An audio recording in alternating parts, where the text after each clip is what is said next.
Estratagema 38. O último estratagema. Quando percebemos que o adversário é superior e que não ficaremos com a razão, devemos nos tornar ofensivos, insultantes e indelicados. O caráter ofensivo consiste em passar do objeto da contenda, pois nele o caso está perdido, para o contendor, atacando de alguma maneira a sua pessoa. Poderíamos chamar isso de argumentum ad personam, para diferenciá-lo do argumentum ad hominem.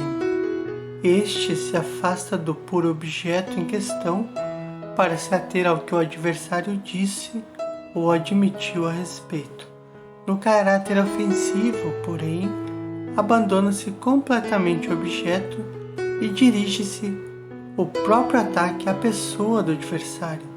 Tornamo-nos, portanto, insolentes, maliciosos, insultantes e indelicados.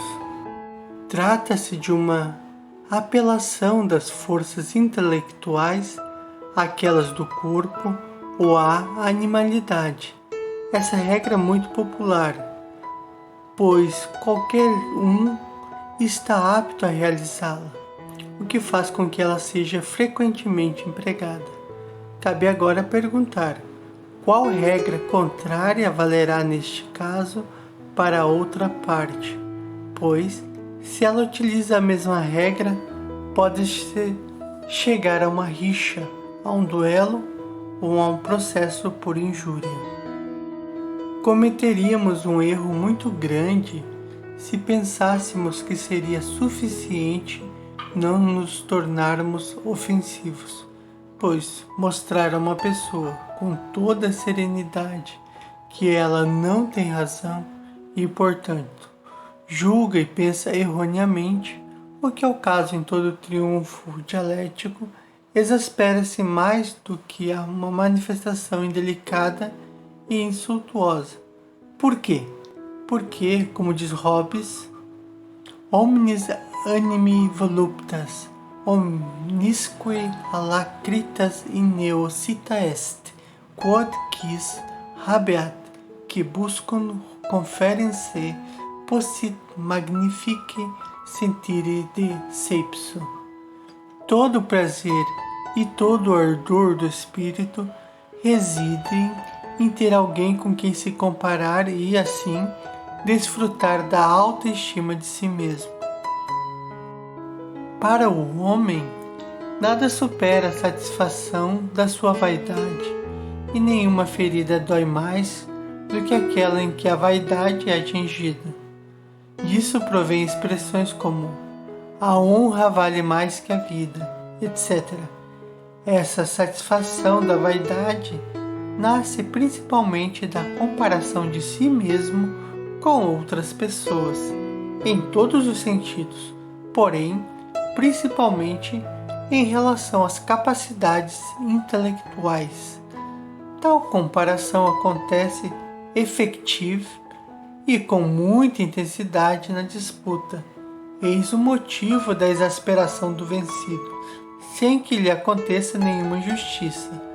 E eis o motivo do seu recurso, como a extrema ratio, a este último estratagema.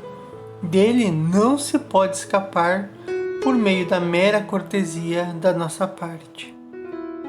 Ter muito sangue frio, entretanto, pode ser de grande ajuda nessa situação, se, na verdade, tão logo o adversário se torne ofensivo, respondemos calmamente que aquilo não diz respeito ao assunto, retornando de imediato a este e continuando a demonstrar a sua falta de razão, se atentar para suas ofensas, portanto, mais ou menos do modo como Temístocles diz a Euríbiades: Pataxon men accusande, espanca-me, mas ouve-me. Isso, no entanto, não é dado a qualquer um.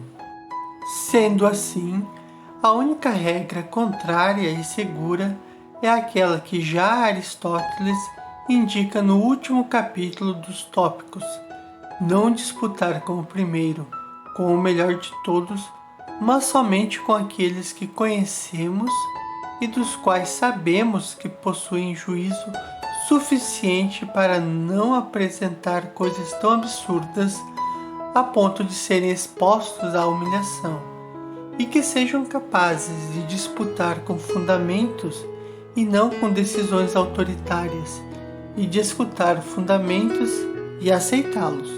E por fim, que prezam a verdade, gostem de ouvir bons fundamentos, mesmo quando provêm da boca do adversário, e possuem a quantidade necessária de equidade para suportar a perda da razão quando a verdade permanecer do outro lado.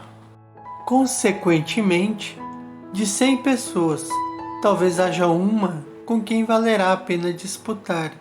Aos restantes, deixemos falar o que bem entenderem, pois desipere est iuris gentium. Não ter juízo é um direito humano. E considerem-se o que diz Voltaire: a paz é preferível à verdade. E diz um ditado árabe: da árvore do silêncio pendem os frutos da paz. Não há dúvida de que a disputa, como divergência entre cabeças, frequentemente é de recíproco proveito, tanto para a correção dos próprios pensamentos como para a produção de novos pontos de vista. No entanto, os dois contendentes devem possuir mais ou menos o mesmo grau de erudição e inteligência. Se a um deles faltar a primeira, ele não entenderá tudo, não estará ao nível.